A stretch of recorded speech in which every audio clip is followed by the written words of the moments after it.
Chers amis, mes amis, bonjour, comme fait l'autre mois Medeni, sur ceux qui ne me connaissent pas. Alors, comme promis, je voulais donc vous donner les résultats de l'autre CAN dont on ne parle pas, dont on a peu d'images, hélas. Mais c'est pas grave.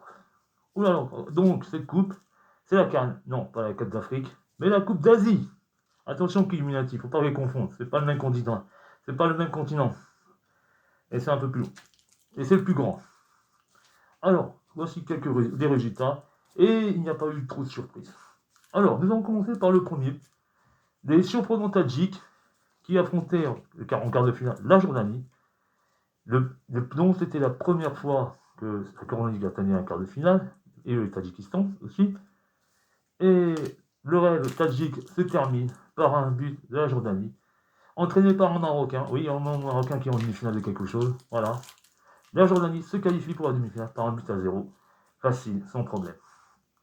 Ensuite, nous avons l'autre choc, l'Australie face à la Corée du Sud. Duel très équilibré, les deux pays faisant partie étant dans les plus grosses équipes d'Asie, à part l'Australie, mais vous savez pourquoi, je ne vais pas vous le répéter. Et c'est une victoire sans souci de la Corée du Sud qui bat l'Australie et qui se lance en demi-finale. Ensuite, vient le pays organisateur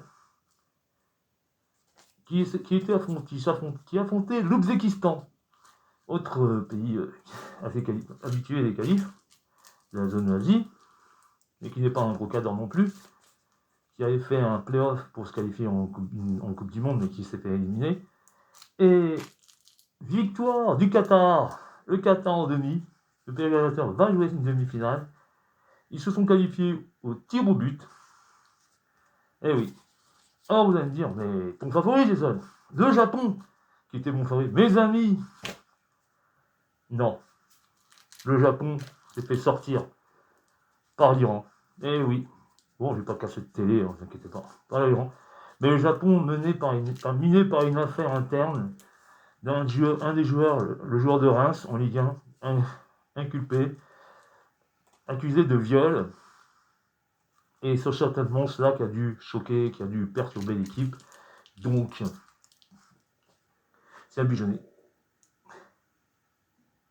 Qui a dû certainement troubler un peu le déroulement de cette coupe. Mais oui, ça arrive. Et du coup, pas de demi-finale pour le Japon. Tant pis, hein, c'est comme ça. Allez, alors, donc, ce qui nous fait des demi-finales excellentes. La Jordanie, pour la première fois, qui atteint la demi-finale, qui va jouer contre un autre ténor, la Corée du Sud. Là, c'est une voie royale dans la finale. Là, la Corée du Sud, ils n'ont aucune excuse.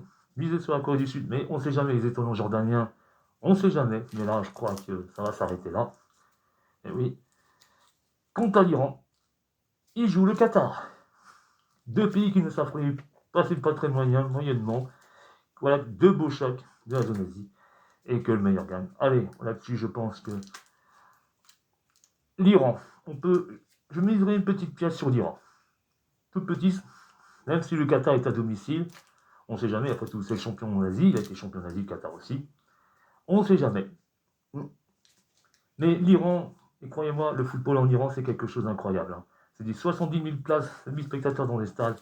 C'est beaucoup mieux que le championnat d'Arabie Saoudite, qui lui est, que je trouve superficiel, mais le championnat, mais les Iraniens, ce sont des sacrés bons joueurs de football aussi. Voilà.